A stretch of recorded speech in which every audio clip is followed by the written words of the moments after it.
This house could sell for a lot right now. If you don't sell it, you're going to lose out. Let's sell the house and split the money in half. I couldn't help but blurt out, "What?" at Sophia's excited proposal. I noticed Sophia's face cloud over, but I stood my ground. This house is mine, and I have no intention of selling it, I declared. That's when Sophia started relentlessly harassing me. My name is Michelle.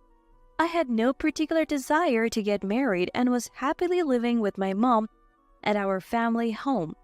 I used to live alone, but moved back after my dad passed away and left my mom all by herself. I was worried about leaving my elderly mom alone, but more than anything, it was heartbreaking to see her so lonely without dad. My mom never pressured me to get married. "Whenever you find someone you love, that's good enough for me," she's always saying. I love my job and planned to dedicate my life to it, so marriage was low on my list of priorities. It was a big relief that mom was so understanding about my life choices. I have a brother named Cody. He's married to Sophia, which may be why mom never pressured me to marry. Then one day, mom went out for groceries and never came back. She left with a smile, only to collapse at the supermarket.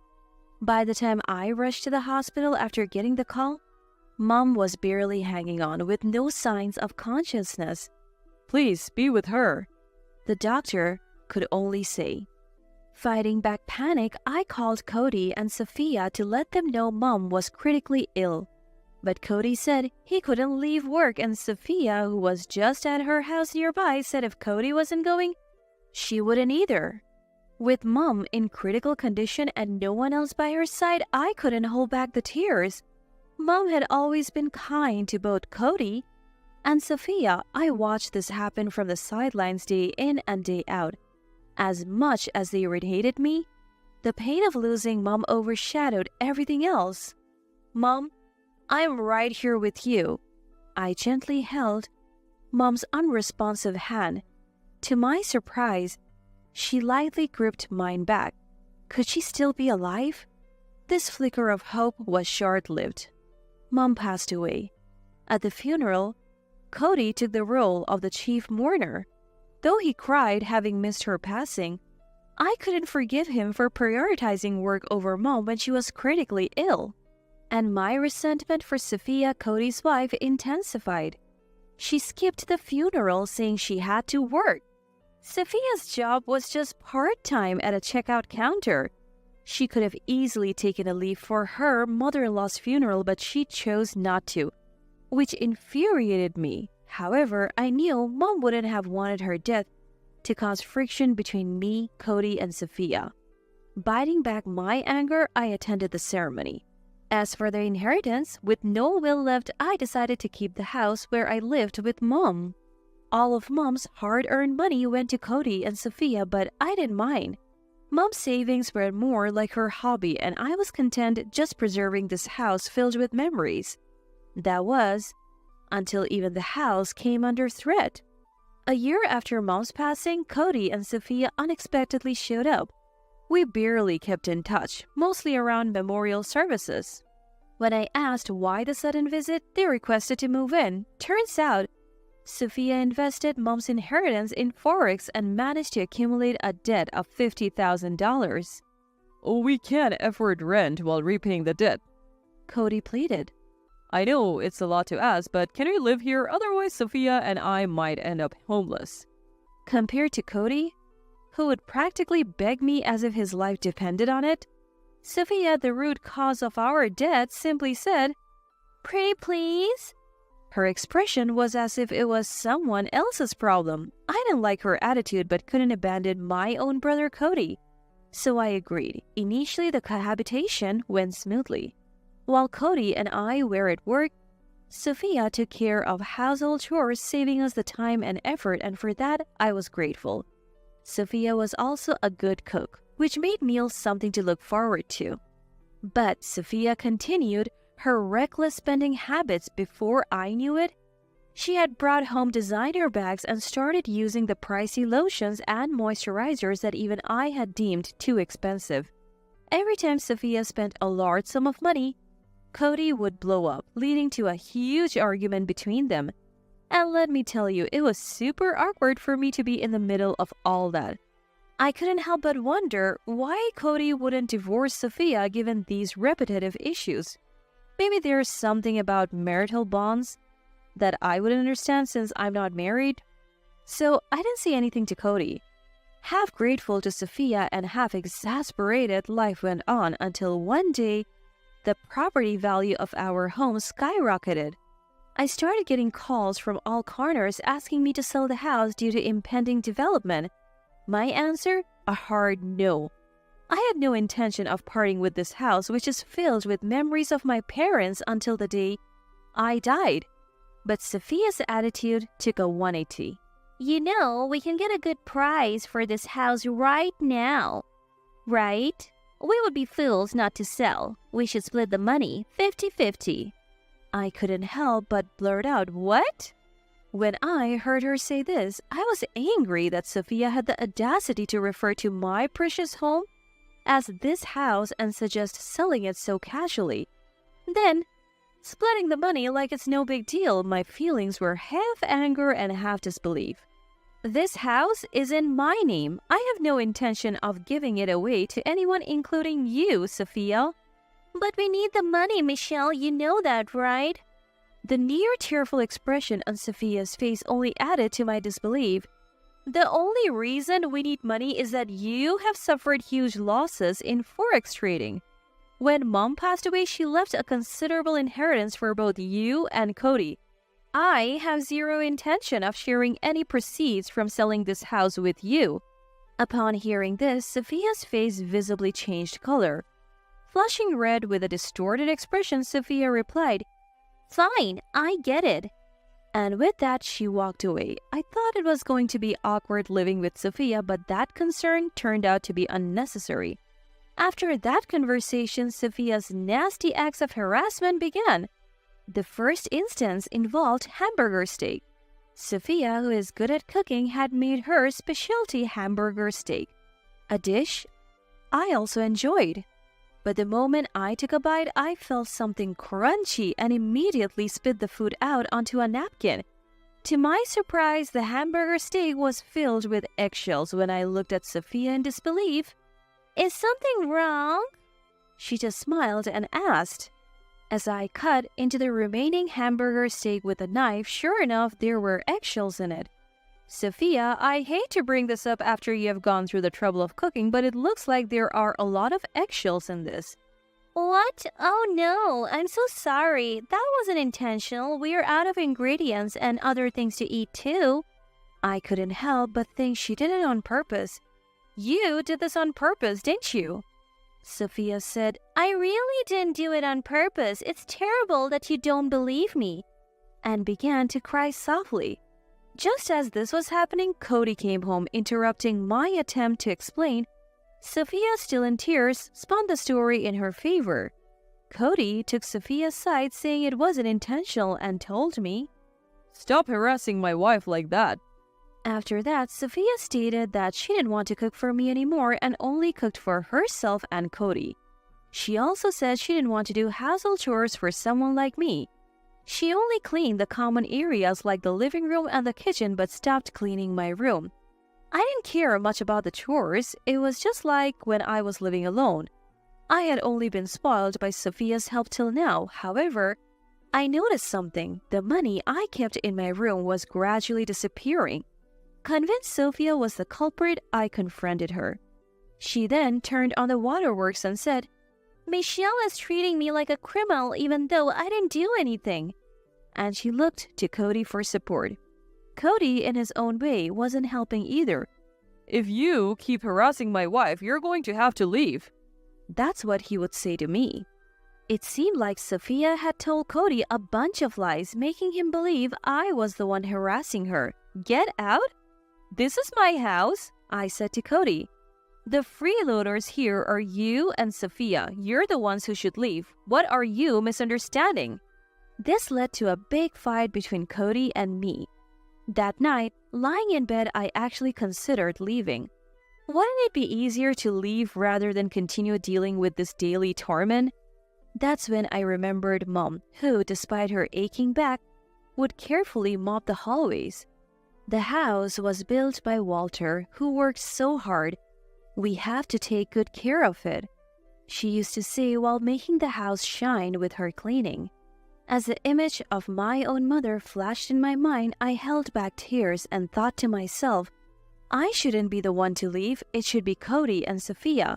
I acted quickly once I decided to kick them out.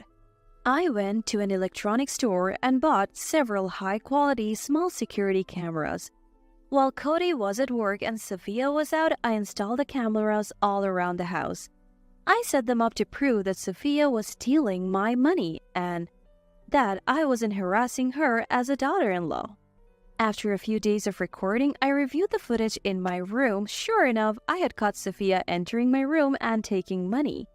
But I had captured even more shocking things. That evening, I gathered Cody and Sophia in the living room. Sophia, being a drama queen, pretended to be scared of me. Cody, believing Sophia's side of the story, was giving me a cold stare. Ignoring their attitudes, I began to speak. Actually, I had security cameras installed in the house. My money has been disappearing, and I suspected Sophia was behind it, so I wanted proof. Here's the footage. I then played the video on my laptop showing Sophia entering my room and taking the money. The moment Sophia heard the word camera, her face turned pale. Cody, shocked by Sophia's behavior on the laptop, was speechless. The footage clearly showed Sophia as the one taking the money, but I wasn't done. I fast-forwarded the video, and there it was. Footage of Sophia entering the house arm in arm with an unknown man. Wait, who is this guy? Cody exclaimed while Sophia burst into tears. It was unmistakable that Sophia was cheating. No, this isn't what it looks like. Michelle, did you fabricate this video? I have heard that video technology has advanced a lot recently. I am not a video editor, and I can't create such high-quality fake videos, I responded. Engrossed in the footage of Sophia and the unknown man, Cody was aghast. Sophia, on the other hand, "Stop the video now!" Sophia screamed at me. Amidst this hellish atmosphere, I spoke clearly. "Please, deal with the infidelity between yourselves. As for living here, I would like you to move out. I can't live with someone who takes money without permission and uses it for cheating." With a straight face, I paused the video. I hand Cody the SD card with the recorded data. "Be out in a month and kick Sophia out immediately," I tell him. Cody, now back to his senses, starts yelling at Sophia. Later, their loud arguments fills the house. "Take your fight somewhere else," I say. Cody moves the scene to a diner. Busy calling in the man Sophia cheated with and her parents, Cody sets the stage for divorce. I hear Sophia will be solely responsible for repaying the debts, and she even gets a payout from the divorce settlement. Sophia is of course taken back by her parents that night. Her parents had seen the video where I was robbed of my money and they handed me some cash. "I don't know if this is enough, but..." they say. I accept it as a sort of restitution.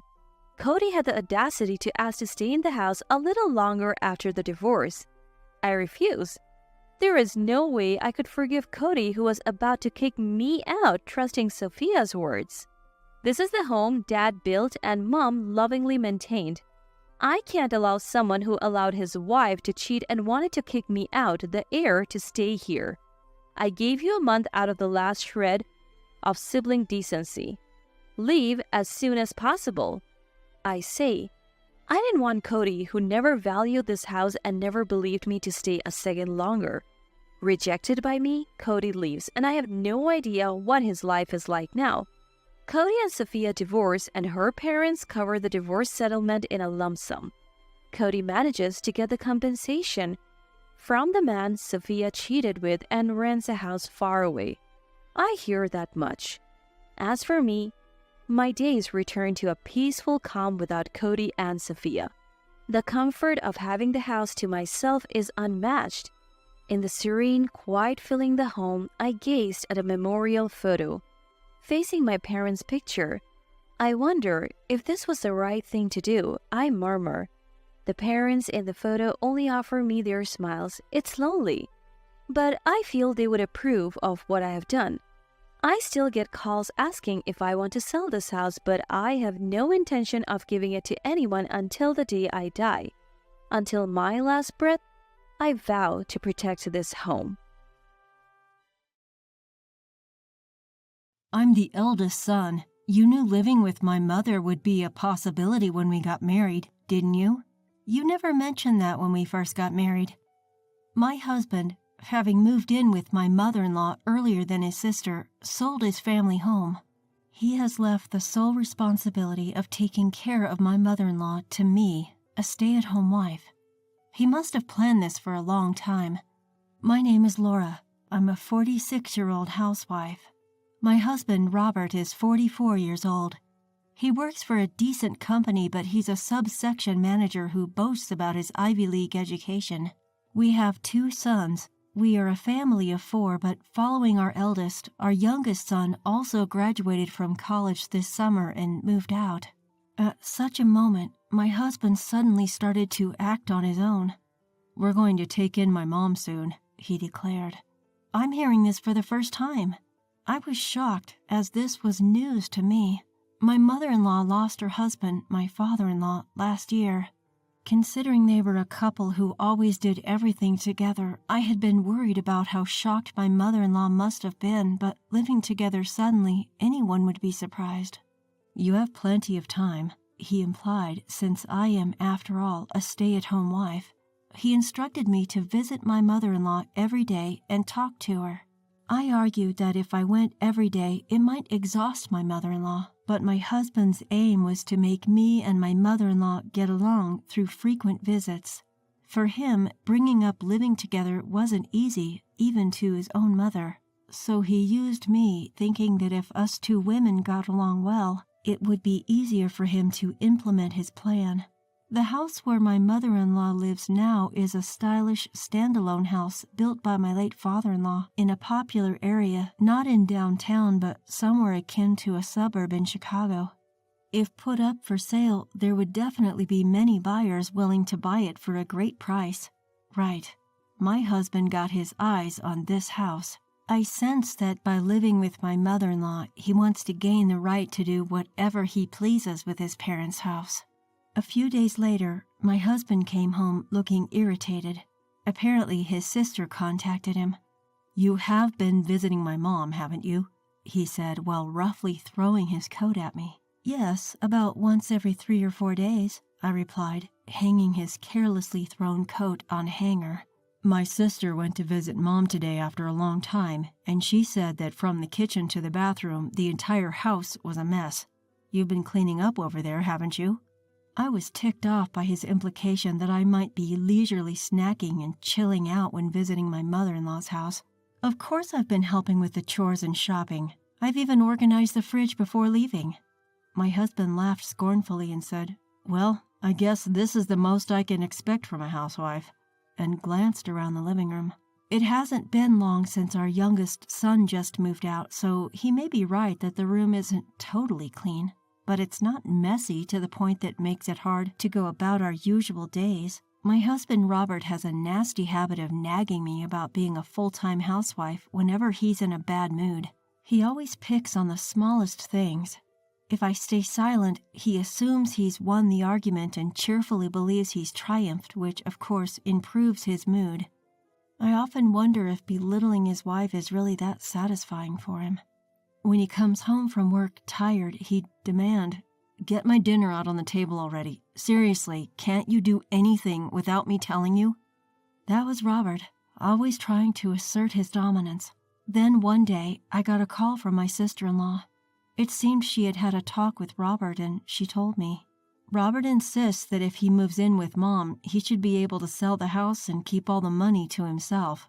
Laura, are you planning to move in? If I had any hesitations about living with our mother-in-law, she offered to take her in instead. I told her, We just started discussing the possibility recently, to which she responded as if she had her own schemes in mind. So it's not confirmed yet then, and hung up.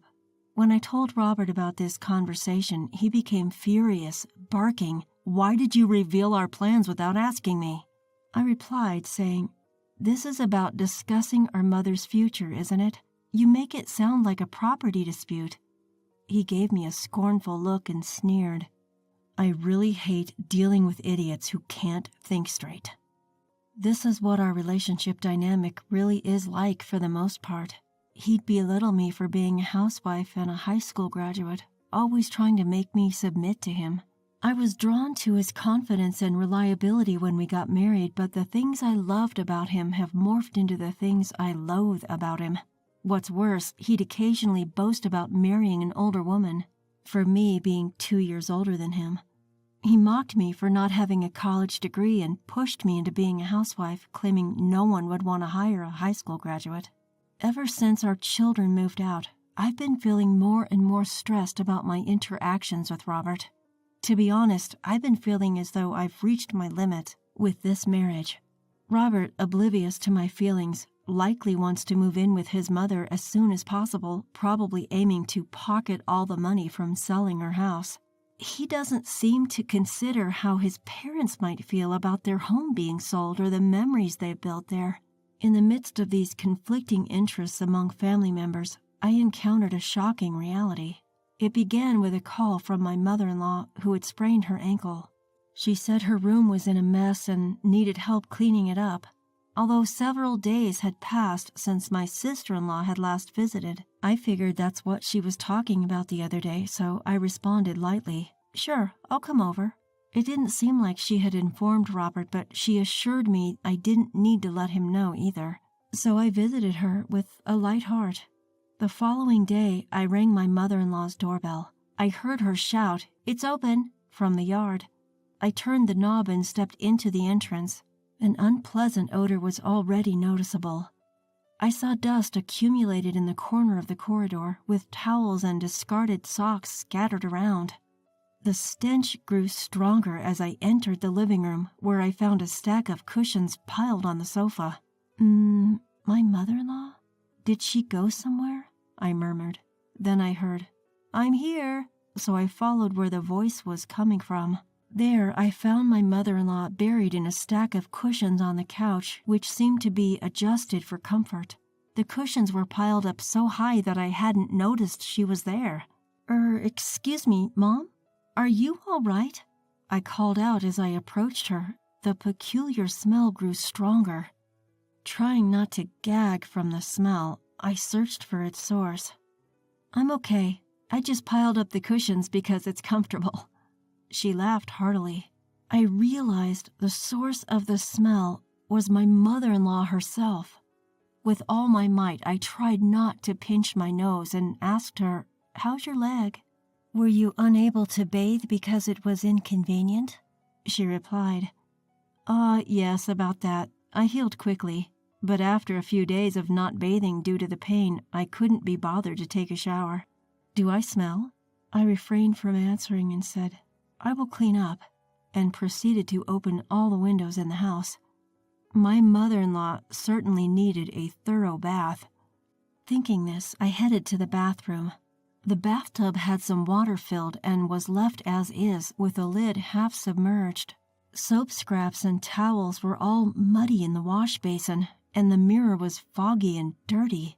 I can't remember the last time I was here, but I wonder if my sister-in-law didn't visit in the meantime. I was puzzled how this could be neglected for so long, but for now I cleaned the bathroom, filled up the tub with fresh water, added lemon bath salts for fragrance, and told my mother-in-law, "I've just cleaned the bathroom and prepared a bath for you. Please, take a bath first. Meanwhile, I'll air these out," I said, pointing at the cushions my mother-in-law was buried in. The kitchen was in an appalling state, but the rest of the rooms were not that bad, with only a few layers of accumulated dust. The kitchen was filthy. It looked as though roaches might be lurking around, but I braced myself and cleaned it until it was spotless. "That was refreshing," my mother-in-law, returning, said as she came back to the living room. Her cheeks, flushed like a boiled lobster, glowed from having days of built-up dead skin washed off. Because I had been cleaning like crazy, the living room and kitchen were mostly tidied up. My mother-in-law was very pleased with the result. Finally, in the cleaned living room, I asked my mother-in-law, "You were always so tidy and organized, Mom. What happened all of a sudden?" Ever since I got married, my mother-in-law was always neat and her house was well maintained, but this time it was a surprise to see her place in such a state, to the point that she needed to call for help. So I straight up asked her. She said, "Did you notice that I just used my injured foot as an excuse? I've been living with my husband for decades, doing my best as a wife and mother, but last year after my husband passed away, I felt a sudden sense of freedom. Her children were already independent and married. Her husband was no more here with her. She wanted to slack off and do nothing for once," she said. "I also know that the kids want to sell this house, and it could escalate into a nasty fight over it. But I have an idea," my mother-in-law said, staring intensely as she shared her thoughts. My mother-in-law, out of her usual character, gave me a strong gaze as she opened up to me. As I listened to her, I felt like I had been idling away, lost in thought, in an effort to find answers. Leaving her house, I began to think about my own future as well. So far, my relationship with my mother-in-law had only been as distant as a typical daughter-in-law and mother-in-law relationship. But the fact that it was not her biological daughter or son who she revealed her lowest self, I felt was indicative of my mother-in-law's feelings. Days passed without sharing this incident with anyone. After a while, my husband, Robert, came home from work and blurted out, "We're going to invite my mom to live with us." As I was watching TV, I asked him to repeat himself. "We're inviting my mom to move in with us." "And what does your mom think?" I asked. "There's no need to ask her," he said. He seemed to think that any parent would be happy if their child offered them to move in with them. "You should check with your mom first instead of just making decisions on your own," I suggested. But in response, he smirked, turning around. What a high and mighty thing to say for a stay-at-home wife. "Don't forget, if you can't obey what I say, divorce is always on the table." Seeing his face, I felt at my wit's end.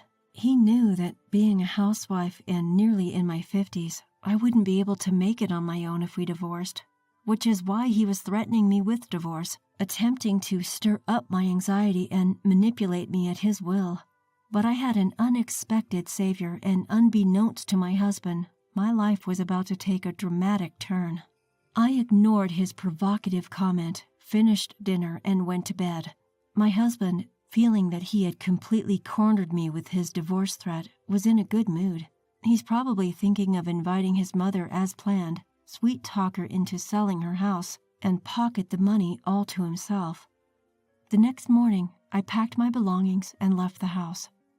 When Robert came home to find an empty house, he seemed startled, and my phone kept ringing. I read the incoming messages without responding, just so he wouldn't cause any trouble by reporting to the police or anything.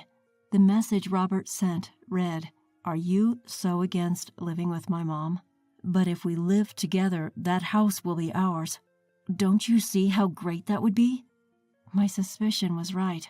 His interest wasn't to stay with his aging mother to support her, but rather to profit off her house. I told this to my mother-in-law. She looked a little sad, and it pained me a bit, but she seemed determined and said she would act according to her feelings. Yes, the place I went after leaving my husband was my mother-in-law's house. I took on a job and was busy using this place as my base. Robert, growing anxious since I wasn't responding, blew up my phone with calls and texts. And after a week, he contacted my family in Nebraska, and I got a call from my mom. "Laura, where are you? Robert claims that you're with us. He even said he's going to come get you even though I told him you're not here." I explained the situation to my mother and informed her that I'm currently staying at my in-laws' house. My mother-in-law then took the phone, offering a long greeting. For some reason, my mother gave me a word of encouragement. Wishing you the best of luck." Eventually, my mother-in-law said, "It's about time."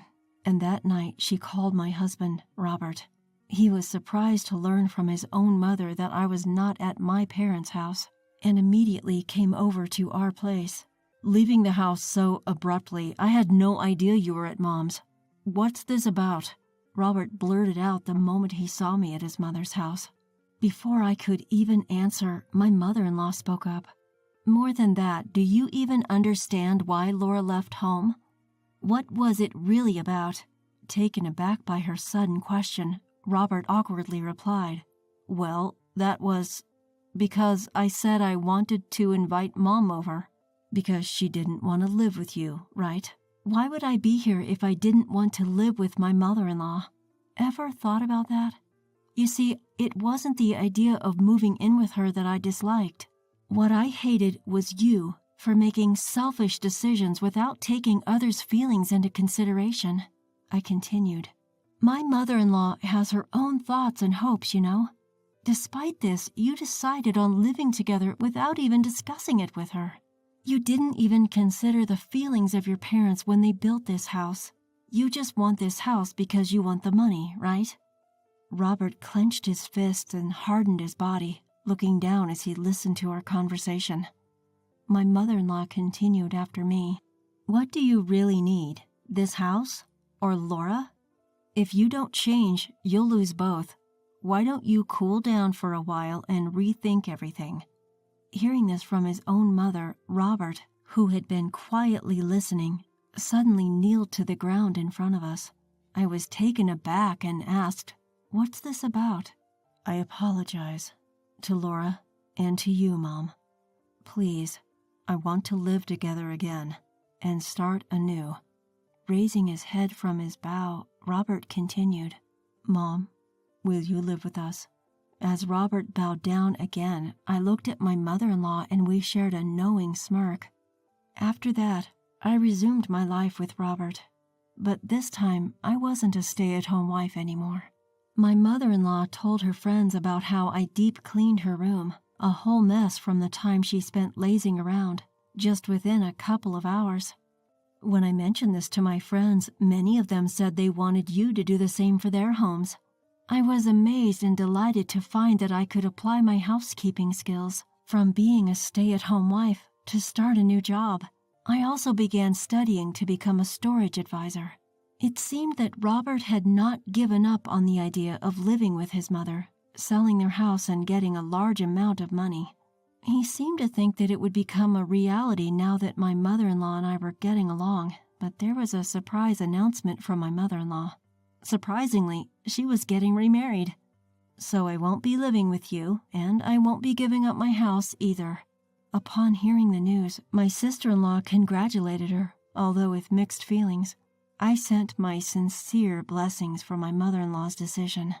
The one who was surprised by my mother-in-law's words and screamed out in shock was Robert. At the same time, he was frantically contacting various people. Apparently, Robert had taken a boating license without telling me and even purchased a small cruiser, counting on the money from selling his parents' house. Now that his plans had fallen apart, Robert was unable to cancel his order for the cruiser, and he seemed to have to work even harder than before. He ended up having to help me with my house cleaning job. As an employer, I'm drilling household chores to Robert and guiding him to clean and polish a great number of my clients' houses. I was always a low-key person, but I decided to go all out with my makeup for my high school reunion. Turns out, no one even remembered me. "Excuse me, who are you?" The voice belonged to Jennifer, who had been doing amateur modeling since high school. "Wow, you're so caked up. I can't even recognize you." Unbelievably, Jennifer splashed her cup of water on my face. With my makeup gone, I suddenly felt vulnerable, as if a spell had been broken. Just then, I heard murmurs from my classmates. "Wait, are you?" Yes, I'm not the same person I used to be. My name is Sarah, a 20-year-old studying literature at a private university. While many college girls are into fashion, I've never been interested. I'm still that low-key person. People say you get into fashion in college, but that's never been me. Even in college, I look the same as I did in high school. I only tuck my hair behind my ears when eating. Otherwise, my face is mostly hidden, and that's fine by me. Being inconspicuous, almost like air, suits me just fine. I've loved reading since I was a kid. In elementary school, while everyone else ran to the playground, I headed to the library. I can't remember if I loved books first or if I went to the library to fill a lonely void, but I definitely love reading. Inside books, there's a world that I don't know about. Books add color to my otherwise monotonous life. Reading was my only hobby, especially since I wasn't good at sports or socializing. In high school, reading wasn't enough, so I started writing novels. I would hide behind my long hair and secretly observe people for story ideas. In my world, exciting things are always happening, things I'll never experience. Just like reading books, observing the real world was fascinating. Sarah, tuck your hair behind your ears. No one can talk to you if they can't see your face. Well, I guess I'm the only one who would. Jennifer, who was way out of my league, would occasionally come over to my desk to talk. She was an amateur model, known as the rich high schooler. I never understood why Jennifer picked on me. But she wasn't bullying me, just teasing. She was indeed pretty and wore high-end brands. But she never became material for my novels, so I ignored her. My hobby of writing novels, which started in high school, continues to this day, and I even post my works online. One day after college, I dashed off to a publishing house in Boston. The scenery from this unusual train ride seemed more vivid than usual. Oh man, I'm so nervous. For the past week, my heart has been racing, and it's all I can do to keep my composure. My heart is pounding, and it's reaching its peak now. Next, please. Nice to meet you. I've been a fan of Miss Williams since middle school. I poured my feelings into those words, probably speaking more openly than I ever had before. By the way, Miss Williams is the author Emily Williams, whom I adore. Today, her new book launch event is happening at this publishing house. You have a way with words, dear. Thank you for loving my work so much. Keep challenging yourself to broaden your horizons, Miss Williams said, signing her new book for me. As I walked away, still on cloud 9, a man near the entrance of the publishing house stopped me. Little did I know that this encounter would change my life. He gave me a special makeup set, and strangely enough, it sparked an interest in makeup, something I had never cared about.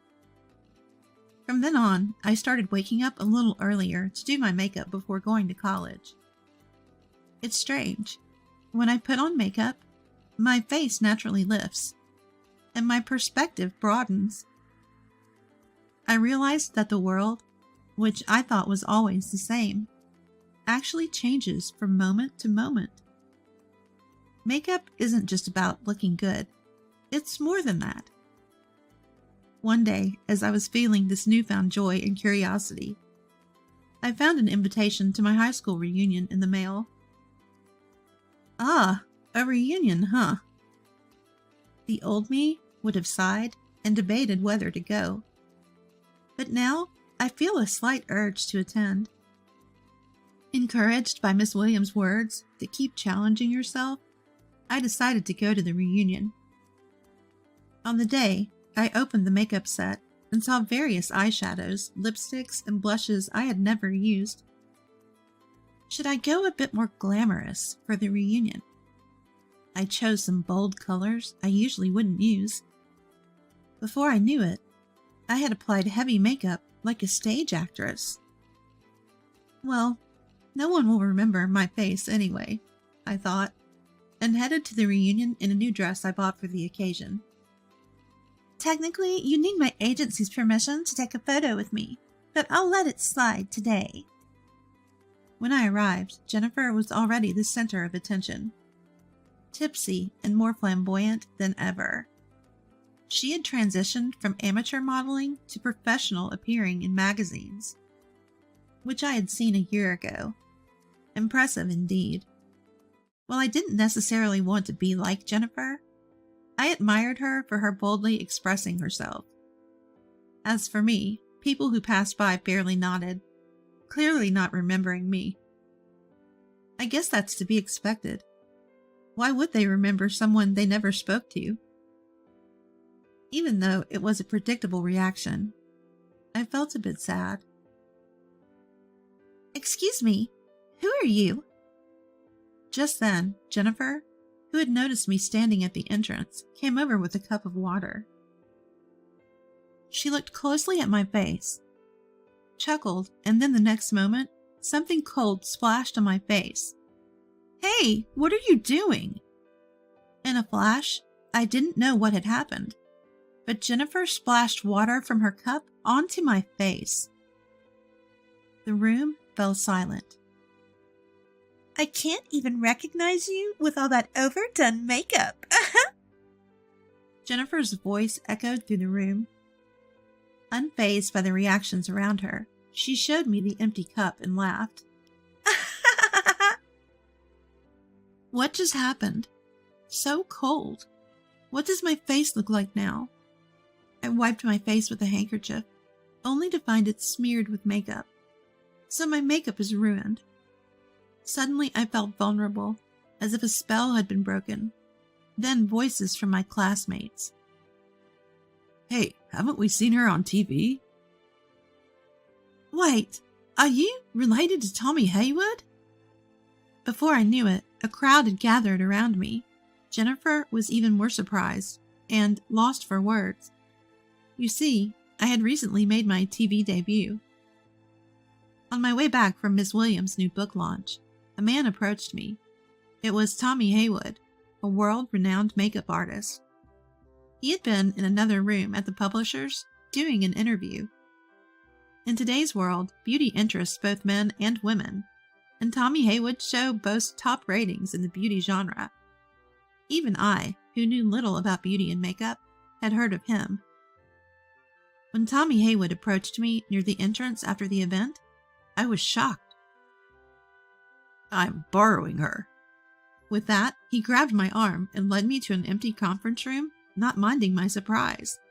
Don't worry. I'll give you a makeover. Tommy Haywood sat me down, removed his glasses, and did my makeup in just a few minutes.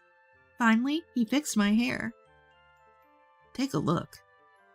I was amazed when I looked into the hand mirror he handed me. Wow, I look beautiful.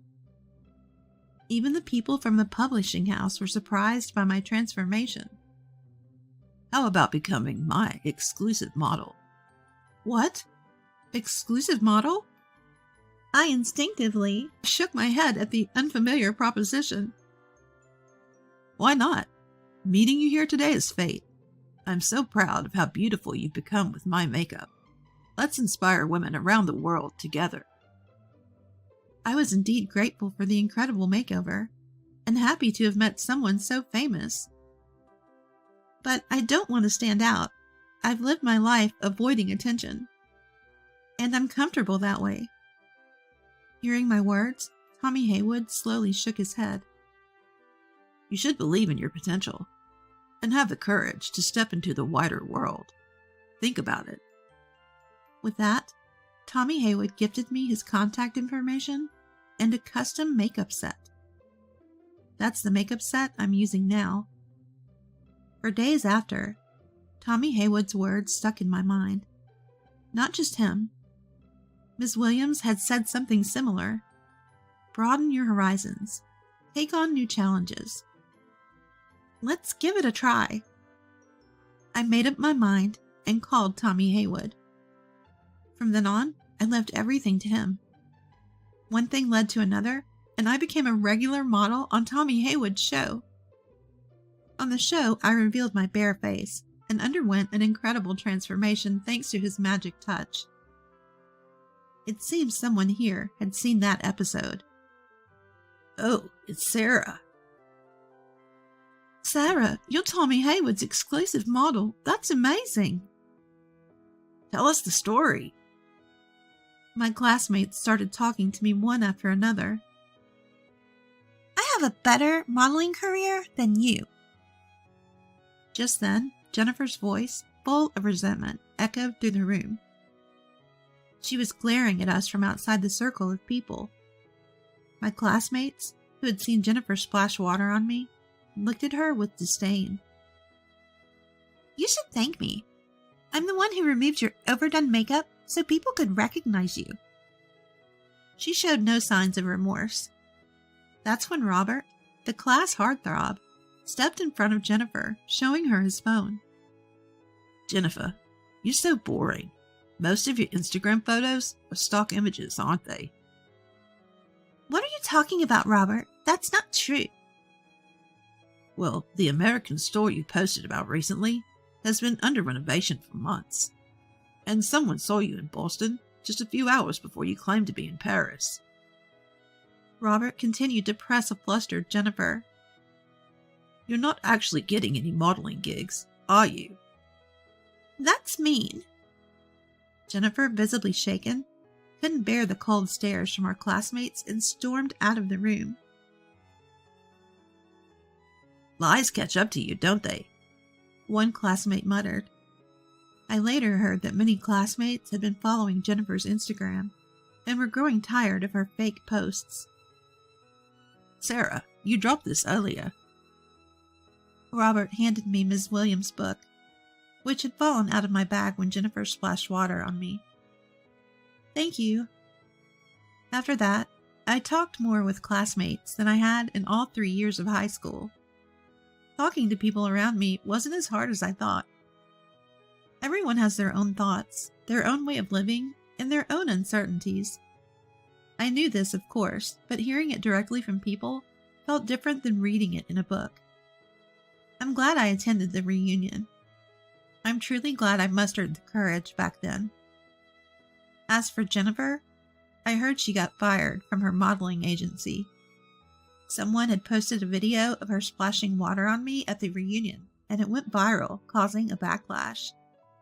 Social media can be scary. While I question the person who posted the video, I hope Jennifer learns to live without lying to herself. 3 years have passed since then. Is this Sarah? Could you come over now? The call led me back to the publishing house where I had first met Tommy Haywood and talked to Ms. Williams 3 years ago. That day, in this place, my life changed dramatically. As I was lost in thought, a voice came from behind me. Are you Miss Sarah, the writer? Writer? Me? Yes, your novel is going to be published. You're making your debut as a novelist. Really? I was so surprised that I kept asking for confirmation. Ever since gaining confidence, I had been sending my own novels to the publishing house. One of them caught the attention of the higher-ups, and now it's going to be a book. From now on, you'll be a beauty expert and a writer. You'll be busy. We'll schedule a meeting for next week. Looking forward to working with you, Miss Sarah. Likewise, thank you. Being called a writer still tickles me a bit. Will I ever get used to it? No, never forget where you started. As I stepped outside, the warm glow of the sunset enveloped me. The building housing the publishing company was also bathed in the colors of the setting sun. This place is indeed special to me. I'm glad I took that courageous step back then. Otherwise, I might still be hiding behind my hair, living in a limited world. I wouldn't have been able to see this beautiful view or be a part of the exciting things happening around me. Of course, books are still my dear friends. But now, I want to write books that give hope to those who lack courage, just like I did. Facing the setting sun, I made that resolution. Good morning. Good morning. I hope we find a great venue today. Yeah. Today, I'm going venue hunting for our wedding with the man who recently proposed to me. That man is Robert, whom I reconnected with at the reunion 3 years ago. Robert, who picked up the book I had dropped. We've been in touch since then and found out we both love reading, especially Ms. Williams' books. Robert, the class heartthrob, turned out to be someone I could relate to. Being with him makes my heart race. The world around me shines, and I feel at ease. New emotions are stirring within me. Got another idea for a novel, haven't you? Robert peered into my face. You noticed? Come on, let's go. No work talk today. Our wedding is our own special story. Don't turn it into a novel. Oh, come on. Let's share our happiness. Our voices echoed in the air. Hand in hand, Robert and I stepped into the pristine wedding venue. My name is Kristen. I live with my husband, Morris, and our daughter, Noelle. Noelle is 10 years old, and she's grown into a lively and kind-hearted girl. From the outside, our family probably looks like a happy one. But the truth is, the relationship between Morris and me had fallen apart a long time ago. I met Morris at work. When we were dating, Morris was a very kind person, slender, handsome, and charming. He cared for me so much that when he proposed, I was overjoyed to the point of tears. I thought we could live happily ever after as a married couple. I realized I was wrong a few months after our wedding. I discovered that Morris was nothing but a lazy person who only looked good on the outside. He never did any housework, and he just lazed around on his days off. Because of this lifestyle, he quickly lost his good looks and became as big as a bear. Whenever I asked him to help with the housework, he would yell, "It's your job. You're a stay-at-home wife." I became too scared to say anything. Becoming a stay-at-home wife was something Morris asked me to do when we got married. He told me, "It's been my dream to have my wife welcome me home," and I couldn't refuse him. So I quit my job, but I regretted it soon after our marriage. He would say, "You're a stay-at-home wife, so it's natural for you to do all this," and he would force all the housework on me. He also told me not to go out on my own, saying, "Stay-at-home wives might cheat," and I felt trapped in the house. A few months into our marriage, I wanted to leave Morris, but then I found out I was pregnant. Morris was truly happy about the child. I struggled with whether or not to divorce Morris, but I chose to continue our marriage, hoping that having a child might change him. I realized that choice was a mistake as soon as Noelle was born. Morris seemed to love Noelle, but he left all the child care to me. Moreover, he started coming home late on weekdays and started going out without a word on weekends. I suspected he was cheating, and it didn't take long to find out it was true. Morris was having an affair, but didn't even bother to hide his mobile phone. I often saw texts from someone named Donna. Perhaps Morris wanted to flaunt his affair to me. When I asked, "Who's Donna?"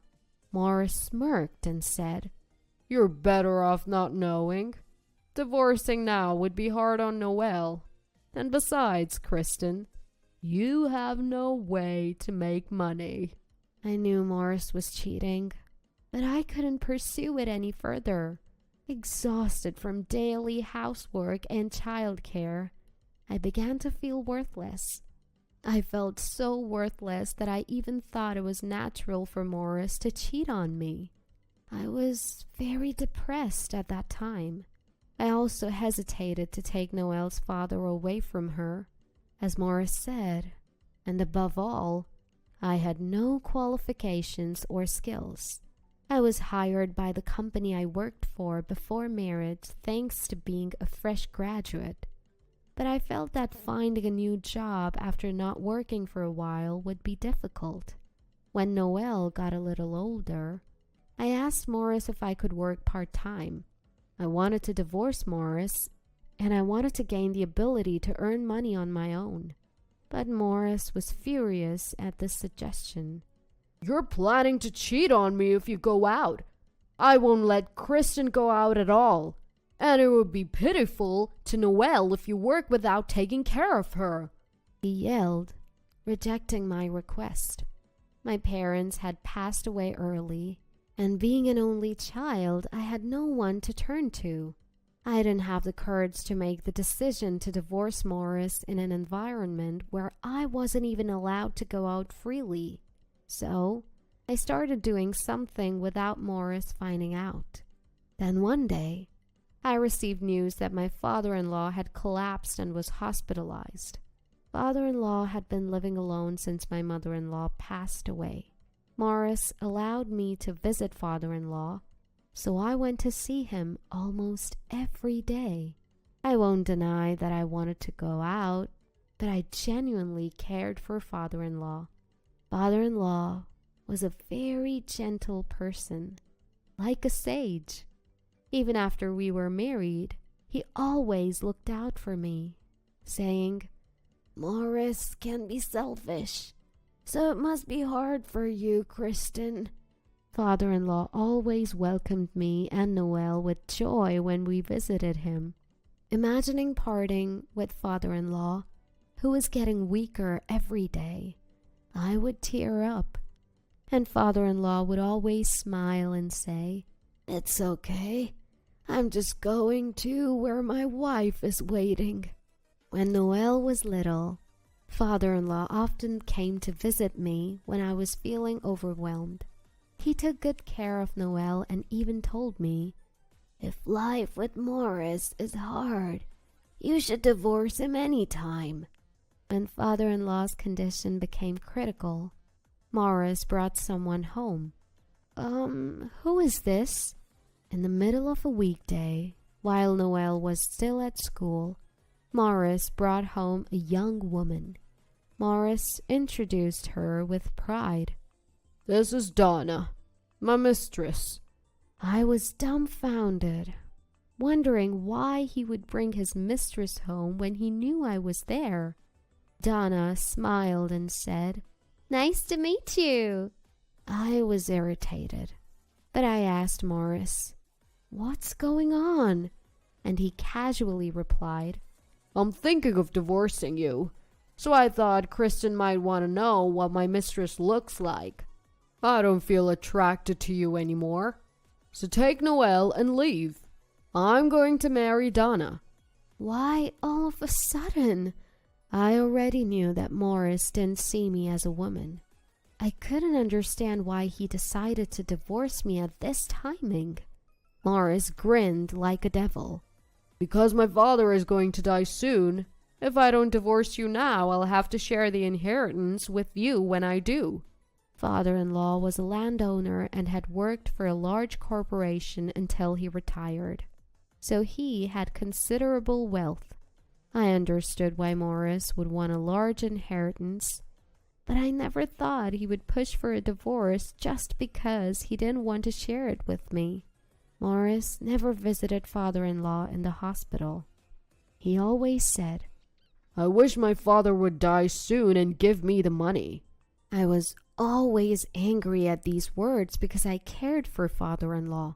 But when Morris said he wanted to divorce me to keep all the inheritance, my pent-up anger exploded. "Fine, let's divorce. Noelle and I will leave tonight. You and Donna be happy," I said with a smile and quickly began to pack. Morris was stunned. Finally, he asked anxiously, "Are you really okay with divorcing?" "I'm just doing what Morris said," I replied with a smile and filled out the divorce papers Morris had prepared. "Hey, Kristen, how can you divorce so easily? You don't have any qualifications and you can't work." Morris was clearly flustered by my calm demeanor. He must have thought I would cry and beg him. Looking at the confused Morris, I laughed and said, "I'm earning enough. I've been writing essay comics. I've been published and received a lot of royalties." Morris said, "What?" looking puzzled. So I handed him and Donna one of my essay comics. The comic detailed all the various things my husband had done. The something I had started doing without Morris finding out was uploading these comics to social media. I had always loved drawing and thought I could make a living with my illustration skills. Reading the essay comic, Morris began to tremble and shouted, "What is this? You're the worst for drawing me without permission." "I think I'm better than someone who wants to divorce to monopolize their parents' inheritance," I replied firmly. Morris opened his mouth to say something else, but Donna spoke first. Is this true?" Reading the essay comic, Donna's face turned pale. I smiled broadly and nodded. Yes, Morris is the kind of person who locks his wife in the house and doesn't let her out. He barely gives enough for living expenses, and he tells me to pay for our child's hospital bills from that. When I run out and ask for more, he yells at me for wasting money. As I explained the page Donna was reading, confirming that the essay comic was true, Donna said, "Wait, let me think about the marriage," and left the house. Morris tripped and fell as he stood up, shouting, "Donna, wait for me!" He hit his head and groaned in pain. His reaction was so funny that I couldn't help but laugh. Morris turned bright red and yelled, "It's all your fault!" before running after Donna. In his haste, he left the divorce papers behind, so I decided to submit them myself. I explained the situation to Noelle when she came home, and we left. Noelle understood that we were divorcing and that she wouldn't see Morris anymore, but she was more worried about not seeing father-in-law. "Can't we visit Grandpa anymore?" "I think it's fine to visit Grandpa as usual since your father probably won't go there," I answered, and Noelle looked genuinely happy. After submitting the divorce papers at the courthouse, Noelle and I, having nowhere else to go, visited father-in-law. We asked if we could live with him until we found a place to rent, and father-in-law immediately agreed. He apologized for Morris's behavior, saying, "My son has done something truly inexcusable." Within a month, father-in-law passed away. Noelle and I were grieving, but Morris's constant anger towards me was a real nuisance. Apparently, Donna had left him because of the essay comic, and he was angry, saying, "It's your fault." But he also bragged, "Now all of my father's inheritance is mine." I was disgusted with myself for ever marrying such a person. A few days after father-in-law's death, Morris called me at lunchtime. "Hey, you must have deceived my father." I had no idea what he was talking about and asked, "What do you mean?" My father gave away all his inheritance, and he left a will saying that the only thing he kept, the house, goes to Kristen. I was shocked by father-in-law's will, and Morris yelled, "Come here now!" When I rushed to the house, I found Morris and a lawyer in the messy home, left untidy since there was no one to clean. The will shown to me by the lawyer indeed stated that the house was left to me, and father-in-law had left me a letter. "Kristen, I'm truly sorry for the trouble Morris has caused. I've donated all the inheritance, but I want to leave the house to you. Please accept it as my small way of making amends for raising a child like Morris. Thank you for everything." Morris had read the letter and even accused me. "Were you having an affair with my father?" "I won't stand for this nonsense," I exclaimed through tears. "Father-in-law has been worried about you all this time, and yet you never visited him once, only wanting his inheritance. You're a despicable person." Perhaps surprised by my tearful outburst, Morris stood dumbfounded beside me, while the lawyer explained the procedure for receiving the inheritance. Morris muttered, "But it's my house." But the lawyer told him, legally this house belongs to Kristen, and he was left speechless. Noelle and I had planned to find a rental and move, but we decided to live in the house that father-in-law had left us. Life with Noelle was peaceful, and she seemed happy. I had endured the marriage for Noelle's sake, but I regretted not divorcing sooner. As for Morris, he was later arrested. He had broken up with Donna, but then became a stalker. He followed Donna, begging her to marry him, and he even broke into her house. This led to legal trouble, and he was forced to resign from his job. Morris lost his job and Donna due to a restraining order. He managed to rent a small apartment room after selling the house we had lived in, but he struggled to find work. The reason I knew this was because Morris had broken into the house I had inherited.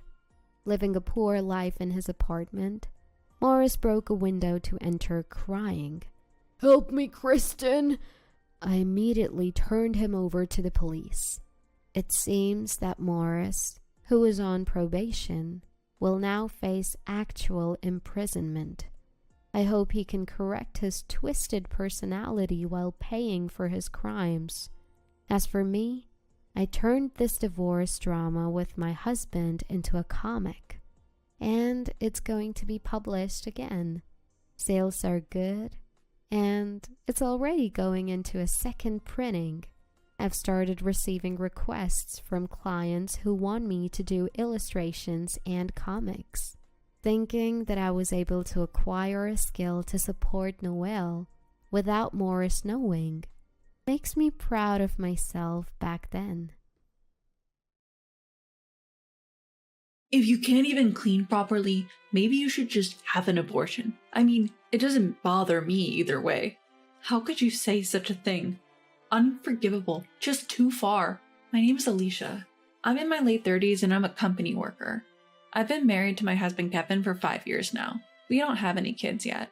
When we were getting married, Kevin said, "We're not getting any younger and we both want kids, so I'd like you to stay at home and quit your job." But I just couldn't give up my current job, so we've both been working. Now Kevin understands how I feel and we're living harmoniously, sharing household chores. Even the notion of moving in with my in-laws was brought up once. My mother-in-law used to be a teacher. She said that when Kevin and I have a child, she'll help so I can continue working while raising the child. Her parents helped her when she was raising her children while working, and she wanted to pass on the support. For now, we're leaving things at, we'll think about it once we're blessed with a child. Kevin is quite dominant and expects me to follow a step behind him, especially around his family. Despite that, he is inherently kind and we maintained an equal relationship at home. Lately, my health has been less than stellar. My stomach has been upset, I've been suffering from dizzy spells, and I'm irritable. At the end of my workday, I'm exhausted and I can barely manage the household chores.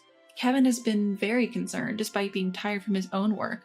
He helps with my share of chores, asks me what I feel like eating, and even goes out of his way to buy it. However, my health kept deteriorating, so he said, "You should see a doctor. If it's too much to go alone, I'll accompany you. I'm worried, please." He accompanied me to the doctor, and it turned out that I was pregnant. The cause of my poor health was morning sickness. Both Kevin and I were overjoyed at our long-awaited pregnancy. We thought this morning sickness would surely calm down soon. However, even after a month, 2 months, my morning sickness did not subside. I learned that the severity and duration of morning sickness vary greatly among individuals, and some people even suffer from it until they give birth. My health worsened day by day. I managed to go to work, but I could no longer do any housework after returning home. Seeing this, Kevin began to grow cold towards me. "Why isn't your morning sickness over yet? It's not an illness, is it? Are you pretending to suffer so you could slack off from housework?" "I don't know why either. Why would you say such terrible things? That's harsh." "My mother said she never had morning sickness. My colleagues at work said it was over quickly and they were doing housework. Alicia, you're just being lazy. If you toughen up, you won't feel morning sickness, right? You're lacking determination." I wanted to argue back at Kevin, who compared me with his mother and others, accusing me of slacking off, but I didn't have the energy to do so at the time. I was coming home from work, barely managing the household chores, while feeling dizzy and sometimes vomiting in the toilet. Kevin would finish his share of the chores, then he'd lie on the sofa, watching TV and laughing while I was desperately trying to do the housework. Even when I asked for a little help, he would say, "At least take responsibility for your own work. Morning sickness isn't an illness. If you pull yourself together, you can handle it. It's only hard because you think it is. If you're like this with morning sickness, how will you manage childcare?" And wouldn't help me. After a while, Kevin fell asleep on the sofa and his smartphone slipped from his hand. The screen showed a message asking, "Has Alicia's slacking off habit been cured?" I was furious. Using Kevin's finger while he was sleeping, I unlocked the fingerprinted protected phone and I found numerous emails from my mother-in-law in the mailbox. "Has Alicia's slacking off habit been cured? She's just using morning sickness as an excuse to slack off. She's planning to slack off in her work and housework. You have to hit her hard." "I see. I'll tell her. I've never had morning sickness at all. As long as you're careful, you'll be fine." "I see. I'll tell Alicia too." Morning sickness is nothing compared to childcare, which is 100 times harder. I'm worried about what will happen after the baby is born if she's like this now. That's troublesome. They also talked about how I was too old and questioned whether a healthy child could be born. They even suggested Kevin should remarry a younger woman who would not suffer from morning sickness and would bear a healthy child. "You don't have such a partner in mind, do you?" "Oh, if you feel like it, I'll introduce her to you, okay? Her name is Mona. She's my student and she's 25 now. She admired me and became a teacher. She's so cute. It's fulfilling and it doesn't have to be a burden on you, Kevin. If it's Mona, I think she'll definitely do it if I ask her to live with me. I wouldn't mind if you introduced me to her." They even made plans for a meal with Mona, one of my mother-in-law's former students. Regularly, they were bad-mouthing me. I managed to take a picture of all the emails and save them when I had a chance to check Kevin's phone. I was stunned for a while and couldn't comprehend what I had seen, but I felt I understood why my husband had grown colder towards me. That day, I couldn't get out of the toilet from morning till evening. My morning sickness showed no signs of calming down, and my throat was sore from all the vomiting. I worried whether the baby in my belly was alright given my condition. Recently, I've barely been able to eat solid food, and have just been managing to stay hydrated. Feeling my limit, I was about to call Kevin from the bathroom for help when he showed up at the bathroom door by chance. "I am really suffering today. Please take me to the hospital. Maybe an IV drip will make me feel better." "Why are you fussing over a little morning sickness? It's already enough. I have plans today. Please don't bother me." I remembered today he had plans to dine with my mother-in-law and Mona. I wanted to tail them, but that seemed out of the question now. "I plan to go out in the evening, but seeing you, Alicia, depresses me. I'm leaving now. I can't even relax in my own house. Just keep slacking off alone, alright?" "Why are you always so cruel? The child inside me is ours, Kevin. Can't you cooperate or help a little?" "If morning sickness prevents you from even cleaning properly, maybe you should just get rid of the child. I don't really care either way. You're choosing to have this baby, Alicia, right? Then stop complaining and handle your business. Just don't burden me, okay? As I heard his words, my consciousness began to drift away. I couldn't muster any strength. When I woke up, I was in a hospital. My parents looked at me worriedly. What had happened? Apparently, when I was trying to call Kevin from the bathroom using my phone, I accidentally dialed home. My father answered the phone and overheard Kevin's harsh words. My parents rushed to our place immediately and found me collapsed alone in the bathroom. Kevin had left me unconscious and gone out. My parents quickly called an ambulance and I was taken to the hospital. Fortunately, both I and the baby were okay, but I was advised to stay in the hospital for a night just to be sure. My parents tried to reach Kevin, but he was unresponsive. He had read the messages but didn't reply. He didn't show up at the hospital that day. I told my parents everything, sobbing. I showed them all the photos from Kevin's phone. My father, deep in thought, said, "We need to talk with Kevin and his parents." The next morning, when I was about to be discharged, Kevin finally showed up in my hospital room. Kevin, grinning, said, "Seriously? What are you being hospitalized for? You just stayed one night, right? See, I told you your morning sickness isn't a big deal. Let's go home now." Kevin, wait a moment. The doctor told me something earlier. I got a medical certificate that recommends rest due to my condition. I've already contacted my workplace to take leave starting tomorrow. Oh wow, so you're slacking off from work now too? Must be nice. This morning sickness thing. Well, it makes sense. You would be a burden to everyone at work in this condition. So if you're going to be home from tomorrow, I don't need to do the chores, right? It's only fair since you're going to be home, slacking off. Kevin, have you been talking to your dad recently? Does he know about Alicia's condition? Well, no, I haven't talked to my dad recently. I do keep in touch with my mom, and I've told her about the situation, so I think she has informed my dad. Considering Alicia's situation and your current attitude, Kevin, I cannot allow her to return home. We will take Alicia in for a while. What? Don't spoil Alicia, please. Well, we are sorry, but regarding this matter, we need to apologize to your parents. We would like to visit when your father is present.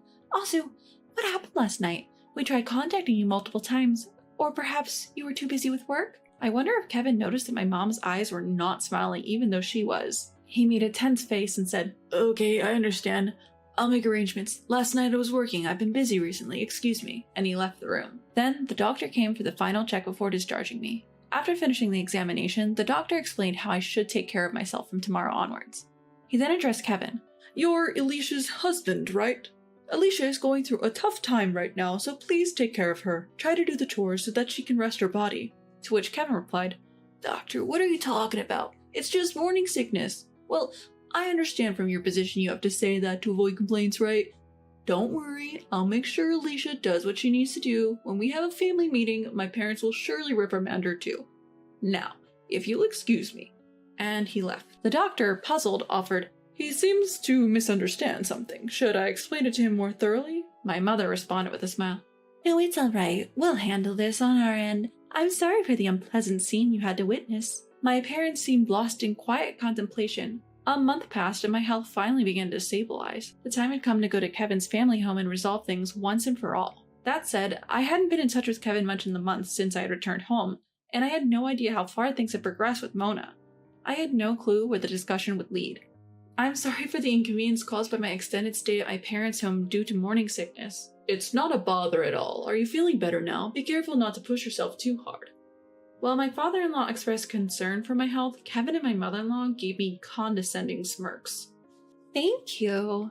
In fact, Kevin mentioned that Alicia's morning sickness was an act of indulgence, which is distressing for us as her parents. Morning sickness as an indulgence? Kevin, did you say that?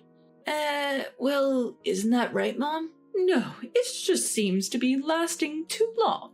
You're better now, aren't you, Alicia? That's good. My mother-in-law hastily tried to end the conversation. No, we need to clarify this, mother-in-law. You are worried that Alicia, being older, might not be able to give birth to a healthy child. You plan to arrange a remarriage between your young former student and Kevin? How far have the discussions with this young Miss Mona, was it, progressed? What is this all about? Has my wife really said such a disrespectful thing? No, it's not like that. It was a joke, a joke. A joke? Mom, what do you mean? We've already had a meal with Mona, and I really like her. After this, we will divorce Alicia for failing to do housework and claim alimony. Then I will marry Mona, right? At Kevin's words, everyone fell silent. An uneasy silence filled the air. My mother-in-law turned pale, and my father-in-law was red in the face. It seems there has been some outrageous discussions happening without my knowledge. For today, please go home. I will have a proper conversation with these two. I apologize for the situation. Once again, I ended up returning to my parents' house. I felt like I might never return to that house again. A few days later, I learned a surprising fact from my father. Kevin had received disciplinary action from his company. The reason was maternity harassment. He had committed maternity harassment against a woman in his department. It's evidence that you're slacking off if you get sick just because you're pregnant. Work is not your place to relax. If you don't want to work, then go home. He would assign heavy lifting tasks to visibly pregnant women. Can't you even do this? You're just a burden on the company. You should just quit already. You're a nuisance to everyone. Apparently, it was awful. There were several victims, and they seemed to have reported him to the company's compliance department. My father, who has connections with Kevin's company, apparently got the information. Kevin said, "But Mom taught me that. I just said what Mom said. What's wrong with that? I think the same way in my heart, but in public I pretend to be kind to pregnant women and worry about them if they're not feeling well. Don't you understand that?" Then you knew that even if you thought so, you shouldn't say it out loud to Alicia, right? Why did you say such a thing to Kevin? Why did you do something that would lead to their divorce? Kevin seemed to understand nothing, so I thought I could guide him to divorce. I thought Mona, being young, would listen to me. She admires me after all, and I'm sure she'll agree to live with us. Alicia is just too headstrong, and I don't prefer. It seemed my mother-in-law had arranged everything behind the scenes. My father-in-law didn't know anything, and Kevin was just a pawn in her game. Afterwards, I was incessantly contacted by Kevin. I was deceived by Mom. I was just misunderstood. I didn't know anything. Please forgive me. I will treasure you and our baby from now on. Oh, just the other day you were telling me to get rid of this baby, weren't you? It's too late to start caring now. We're getting a divorce. Please live happily with Mona. We had this back and forth many times. Kevin's words, "just get rid of it," that I had heard while I was fainting deeply wounded my heart. It was something I simply couldn't forgive. On the other hand, I learned that Mona was not aware of Kevin's marital status and had only agreed to have dinner with him because my mother-in-law suggested it, assuring her it would avoid complications at work. Apparently, she didn't become a teacher because she admired my mother-in-law, nor did she hold any particular affection for her. When she found out about my mother-in-law's manipulation, she was genuinely shocked and looked down on her. She had just been unwittingly dragged into all of this. I was worried that getting a divorce would be difficult, but my father-in-law stepped in.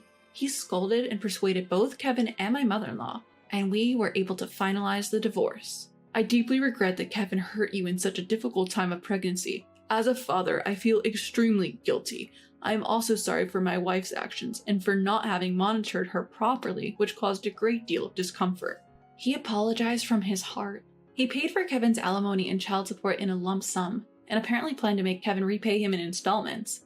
I was able to smoothly finalize the divorce thanks to you, father-in-law. Please come visit us when the baby is born. I'd love to, but hold off for now. I need to straighten out Kevin and my wife and keep a close watch on them.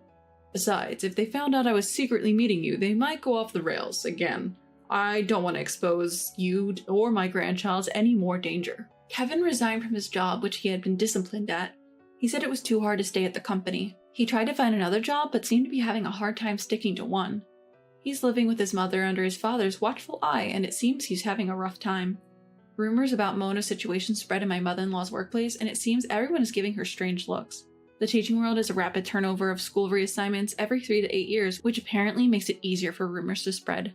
Even without this rumor, my mother-in-law is already a dubious person, so people around her were likely thinking she might do something like this. I wonder if she was shocked to find out that Mona, whom she thought admired her, actually disliked her. Lately, she seems to have become very quiet at work. After safely giving birth to a girl, as expected, Kevin pleaded, "Please let me see my daughter. I have a right since I'm paying child support." I responded formally. Child support payments and visitation rights are separate legal obligations and not exchangeable. We decided during the divorce that you would pay child support and we would not have visitation. Therefore, I declined your request for a visit. After that, he stopped contacting me. However, sometimes I wonder if it was right to deprive my child of her father based on my feelings. After all, it was my mother-in-law who was the real mastermind, and Kevin was merely brainwashed. When I confessed this story to my mother, she said, "Indeed, Kevin is a kind person, but I wonder, who is he the kindest to? If he's kindest to you and his daughter, it might be okay to let him see her. What do you think? Indeed, Kevin is kind, but he's the kindest to himself. Or rather, he's only kind to himself. That's why when I was sick and became a burden to his life, he was filled with negative feelings towards me and ended up going along with my mother-in-law's plan. I can't trust the person who pushed me away when I was weak and needed help. I might ask my daughter if she wants to meet him when she's old enough to have her own opinions, but until then, I don't plan to let her see him. My world completely changed after my daughter was born. Parenting is really fun, but it's also very challenging. I plan to take maternity leave for a while to focus on parenting, and then return to work after leaving my daughter at daycare. I decided to live at my parents' house during my maternity leave. I'm considering finding an apartment near my parents' house where I can live with my daughter soon. Since then, I secretly contacted my father-in-law and asked him to visit us once without informing Kevin.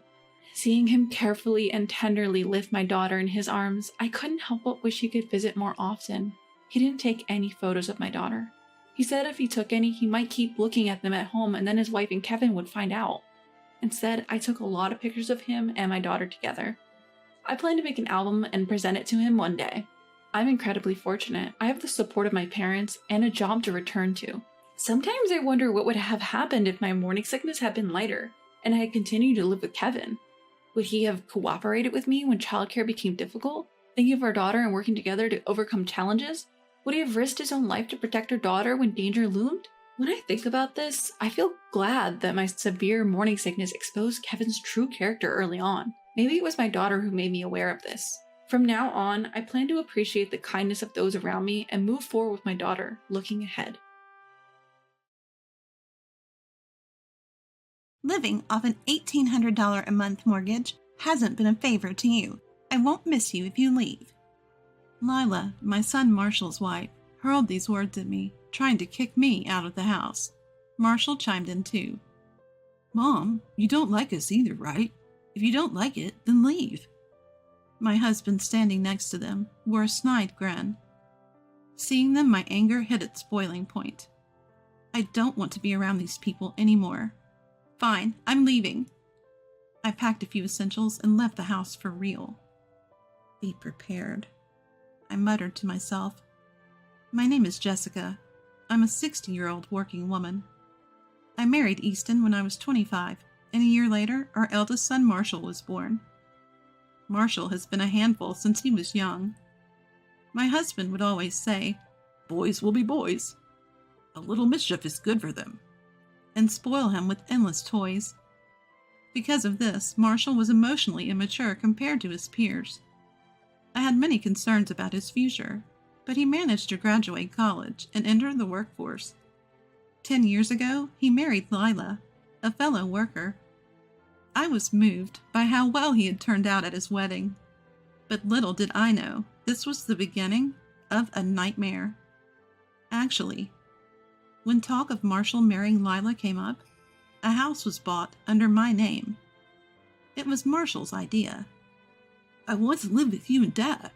You're both getting older, and life might get tough. Let's live together before that happens. It's better to have someone around who can help. Lila agrees too. Touched by Marshall's thoughtfulness, I said, "Thank you. If that's the case, let's live together." My husband seemed pleased too.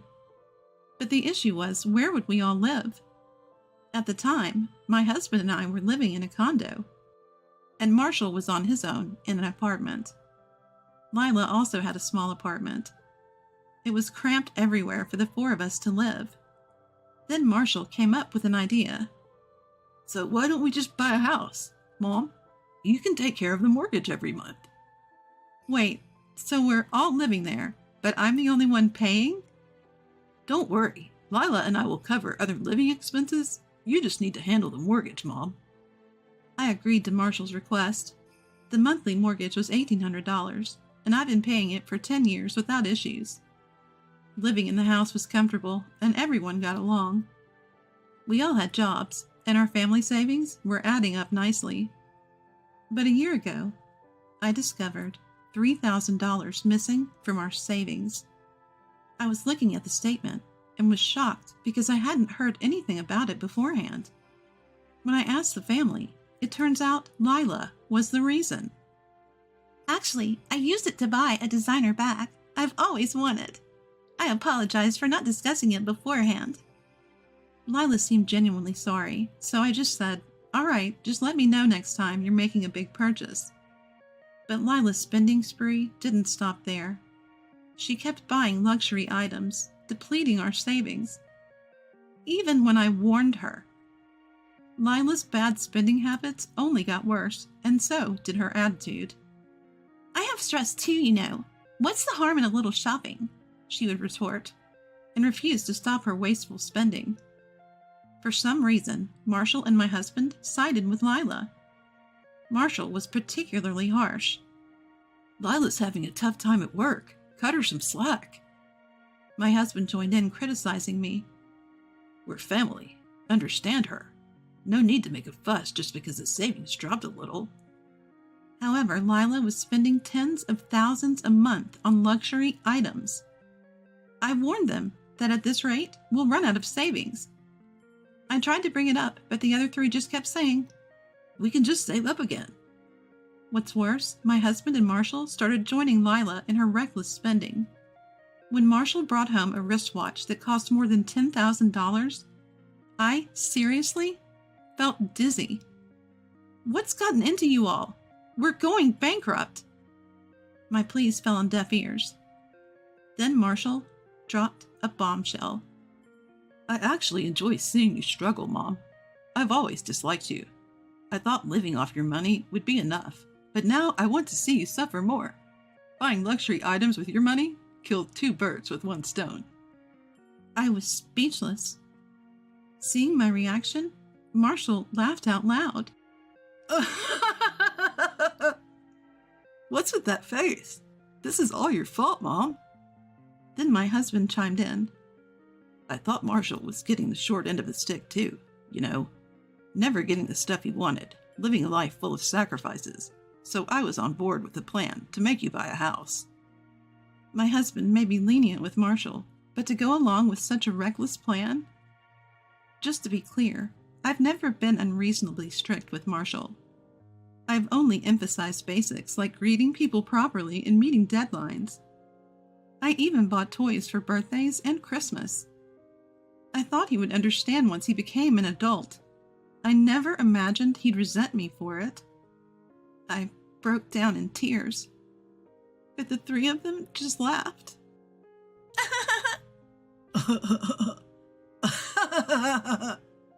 Crying doesn't make you any cuter, you know. I never liked you either, so I'm having a great time.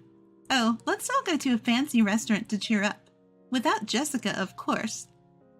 Lila said that, and Marshall and my husband agreed without a second thought. They actually left me and went out. I was so devastated that I broke down in loud sobs.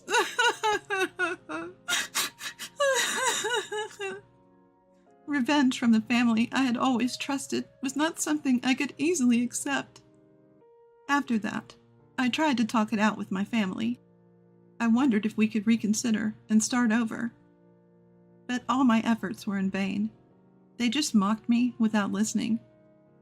Our family savings are now almost depleted. I've reached my limit.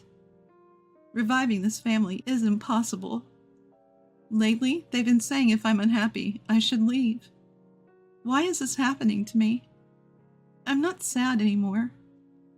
Mostly, just angry. One day after work, I found my belongings packed at the entrance. What is this? As I reacted in surprise, Lila smirked. Since you won't leave, I packed your stuff. We never asked for your help. Even if it was just an $1,800 monthly loan, we won't miss you. Marshall joined in. You hate us too, don't you, Mom? If you don't like it, then leave. My husband just stood there with a sarcastic smile. Finally, my rage hit its peak.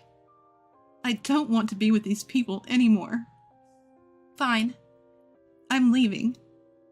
With that, I took only the bare necessities and actually left the house. Get ready, I muttered to myself. I explained the situation to a friend over the phone and stayed with them until I found a new place. But I wasn't going to let them get the last laugh. I planned and executed my revenge. Sometime after I left, I got a call from Marshall. Mom, something bad happened. Some guys came to the house and said it's been put up for sale and we need to leave. I couldn't help but laugh. because I'm the one who put it up for sale. You can't just do that. Marshall was angry, but I thought the one being unreasonable was him. I bought that house in my name and paid all the loans, so I can sell it if I want. I even prepaid the entire loan, so don't worry about that. You should vacate soon. I hung up after saying that. I had been kicked out of the house abruptly, so those three have no right to complain if they've lost their home too. I felt a little relieved, but my revenge was far from over. The next day, I called my husband. Hello, can we talk? Where are you right now? Don't ask where I am. We're in the middle of an unexpected move. It's hectic. I'll call you later. My husband angrily hung up the phone. It was funny to see him flustered, but I hadn't conveyed my message. I sent a message saying we had important things to discuss and asked him to spare an hour. I got a reply 2 weeks later saying the move was done and to come to the new place. Well, finding a place and moving takes time. I arrived at the specified address and found a rundown wooden apartment. Compared to our old house, it was pitiful. My husband appeared when I rang the doorbell at apartment 103. He looked exceptionally grim. Upon entering, Marshall and Lila were also sitting there with grim expressions. Oh, what's with those faces? But what a lovely home you have here. Ignoring my sarcasm, my husband weakly said, Never mind that. What did you want to talk about? I pulled out the divorce papers. I want to sever ties with you. We're getting divorced. Upon hearing this, my husband's face turned pale instantly. Wait a minute.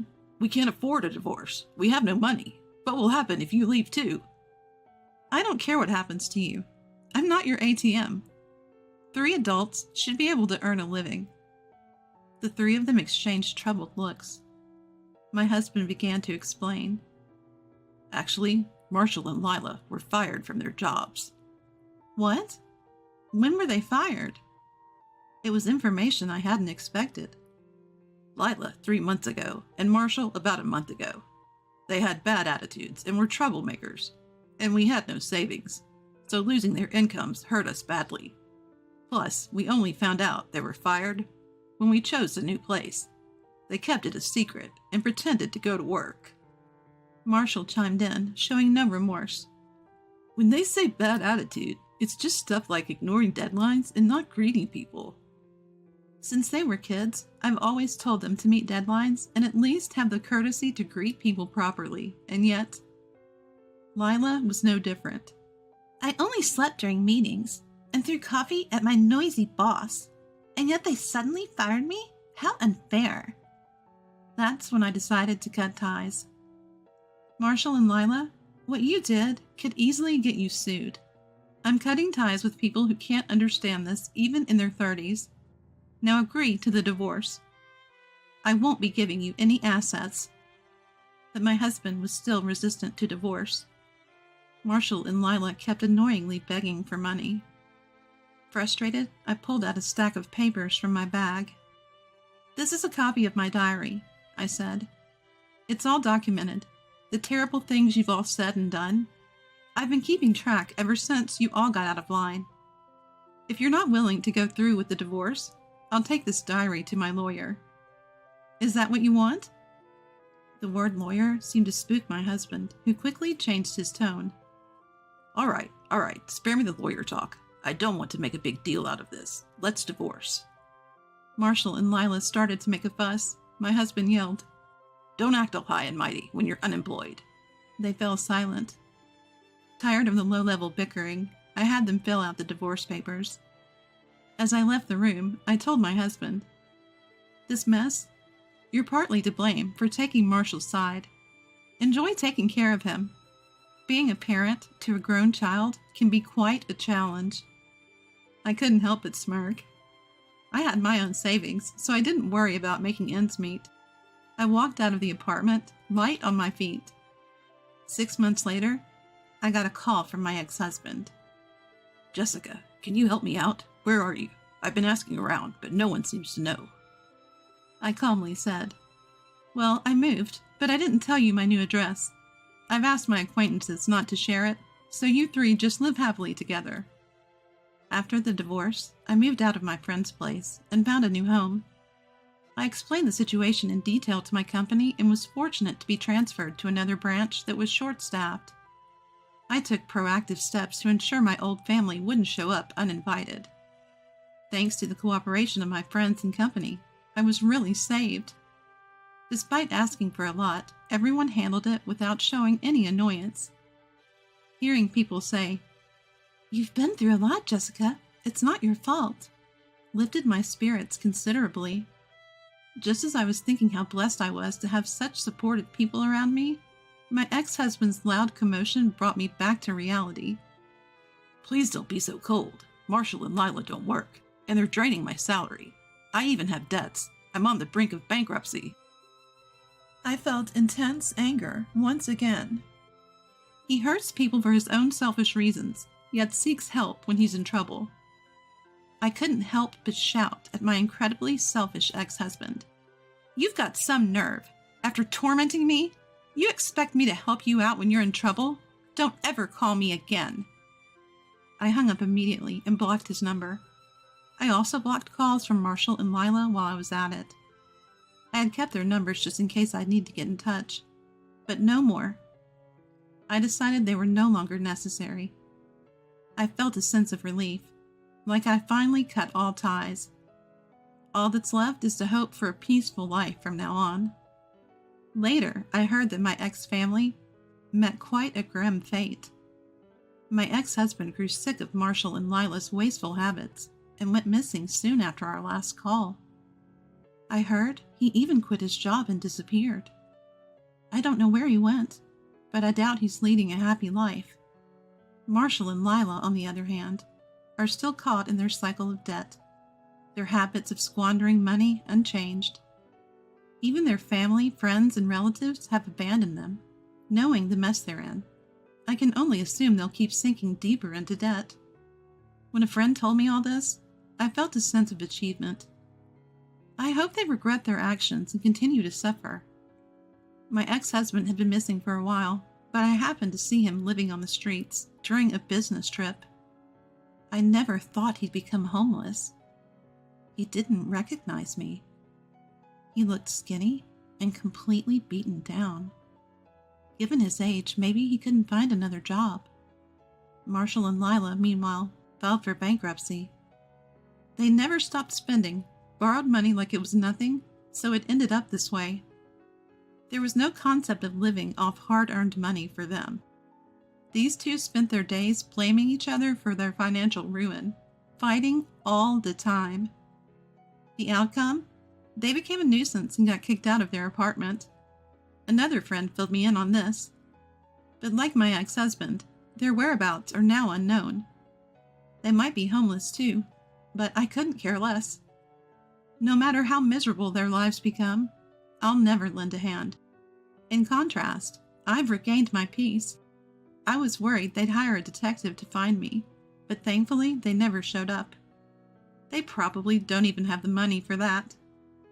All that reckless spending on luxury items, it's the epitome of what goes up must come down. As for me, work is going well, and I'm not struggling in life. Recently, a new member has joined my family. It's a pet goldfish. I was tagging along with a friend who has pets to a pet store when I fell head over heels for this adorable little creature. Honestly, I've never been particularly interested in fish before, so I find it surprising that I even own one now. But this goldfish is just too cute, and watching it eat its food is particularly soothing. The best part? It doesn't require constant care, so even with my busy job, I can easily take care of it.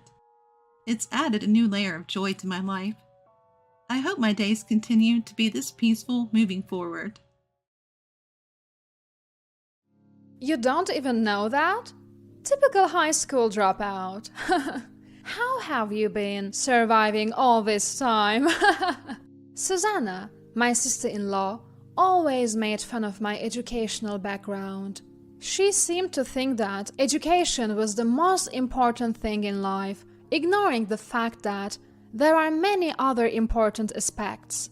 My name is Rosalind, and I'm a 28-year-old CEO of an IT company. I met my husband, Clifton, through work, and we eventually got married. We currently rent a condo and live together.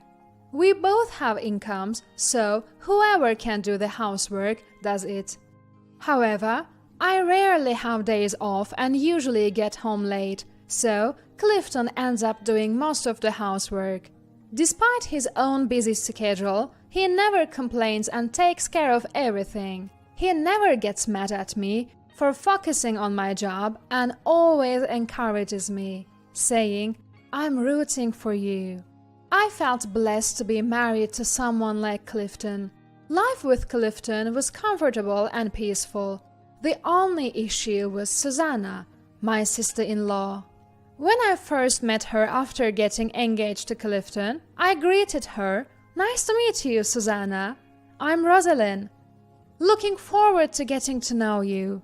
Her immediate response was, "What's your highest level of education?" I was taken aback. Was that really the first thing to ask? I was annoyed but didn't want to make a scene at our first meeting, so I answered honestly. I dropped out. Upon hearing this, Susanna burst into laughter. "A dropout? Why would my brother marry someone so dumb? You should definitely reconsider." She said this right in front of me. "Susanna, what are you saying? Education has nothing to do with marriage," Clifton quickly retorted. "We are an elite family, you know. It's unacceptable for the eldest son's wife to be dumb. Maybe you should rethink this, bro, huh?" It was true. Clifton's parents were well educated and wealthy, and both he and Susanna had graduated from prestigious universities. "Susanna, cut it out. Rosalind built her own company from scratch. Are you still going to talk about education? People who drop out are the ones who think they can start companies." "Hey, watch your mouth. Your company will probably go under soon anyway." Enough is enough. Clifton was getting really angry on my behalf. I was so furious, but I didn't want to cause a sibling fight, so I stopped Clifton. "It's okay, Clifton, I can handle it. I had faced similar criticisms when starting my company, so I was somewhat used to it. In fact, it fueled my determination to prove them wrong.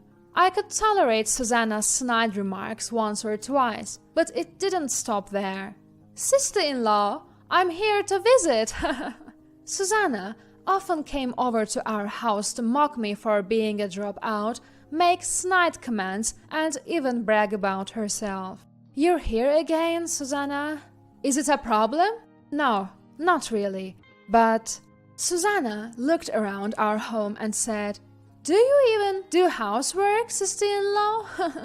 "I do. We are dual income, so Clifton takes care of it often." "My poor brother. Having a wife like you must be tough." "What do you mean?" "You're dumb but still working, and because of that, you can't even do housework properly, right?" "If you're a dropout, you should just be a stay-at-home wife." At this point, I was getting really angry at Susanna's words. "So, how is your company doing, sister-in-law?" I wondered why I had to share such information with her, but I answered anyway. "It's going pretty well, I think." "Really?" "You must be running at a loss." "That's not the case. I thought you'd go under sooner, but you are hanging in there." "Thanks." "And it's surprising that employees are willing to work under a dropout CEO. I would never." I couldn't take it anymore, so I decided to change the subject. "Aren't you planning to get a job, Susanna?" She had graduated last year but still hadn't found a job. "I don't need to worry. Unlike you, I graduated from a prestigious university.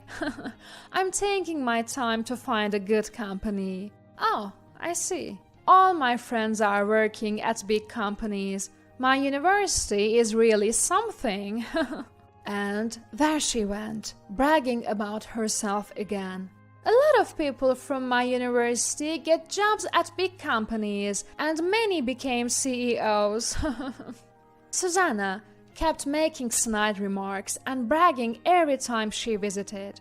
It was more bearable when Clifton was around to defend me, but it was really tough when I was alone.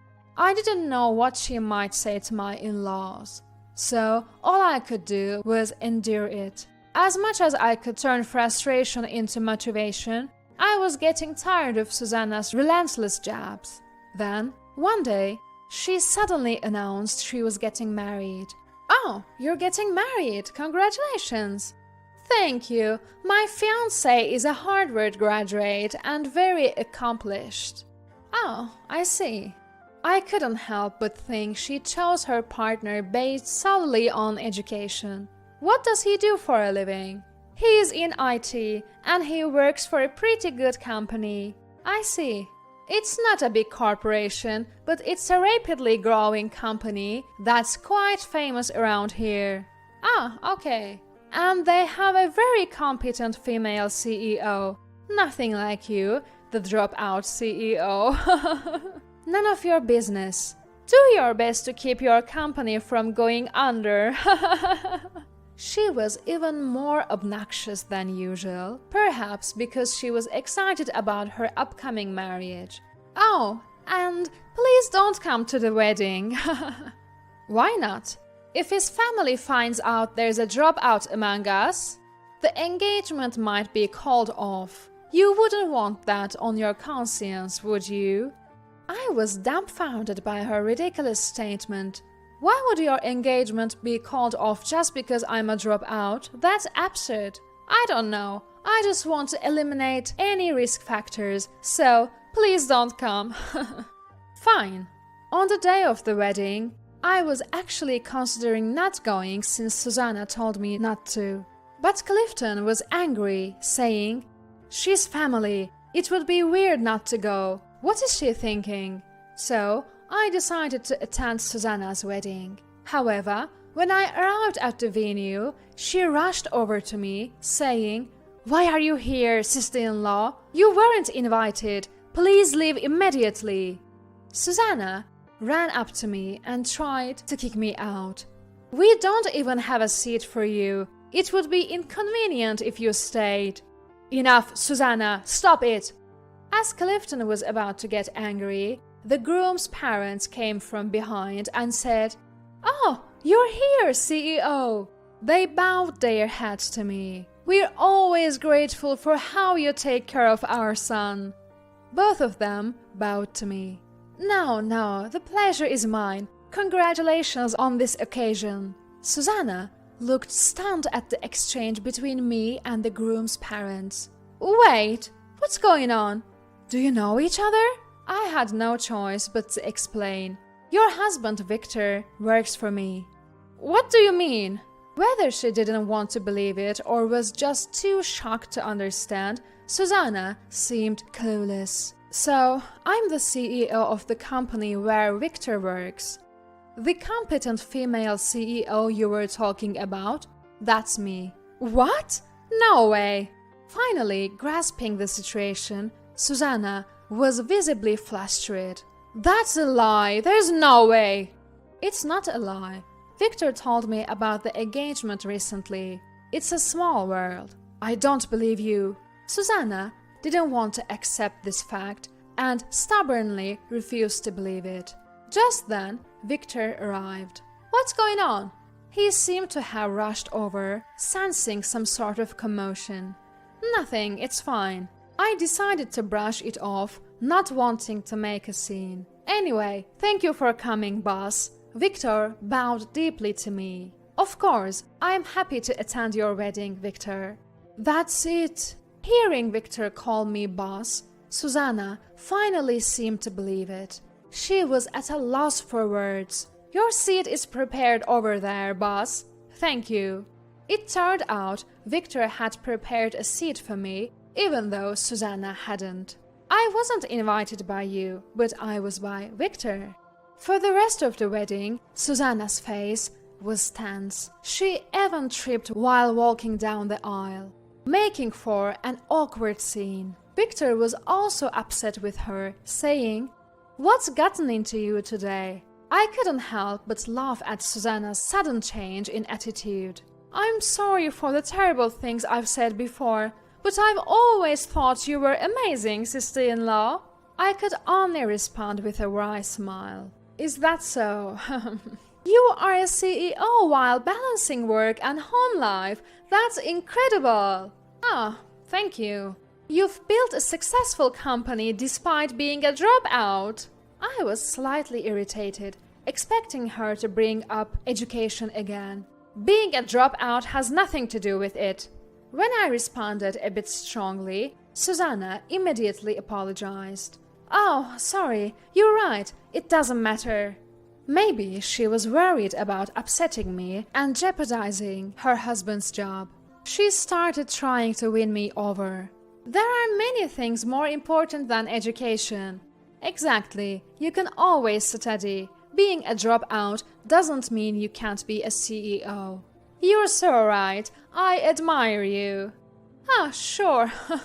It felt strange to hear such words from Susanna. I had to laugh a few times, but it was better than being belittled or hearing snide remarks. After that, Susanna was planning to start her own business instead of getting a job. She was flattering me on the surface, but she must have been frustrated deep down. Since my sister-in-law, a dropout, could do it, there is no reason I can't. Susanna probably thought that way, but she gave up on her business venture within a few months. "So, you tried starting a business? How'd it go?" I deliberately asked Susanna after hearing from Clifton that she had given up. "Not so well." "Oh, really?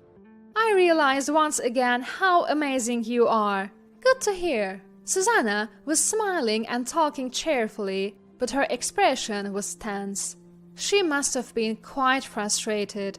She then tried to find a regular job, but had no luck. Then she said she wanted to join my company. "You want to work at my company?" "Yes, please."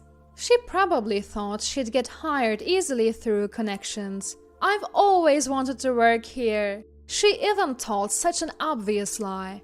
"Weren't you the one who said you didn't want to work under a dropout CEO?" When I said that, she tried to dodge.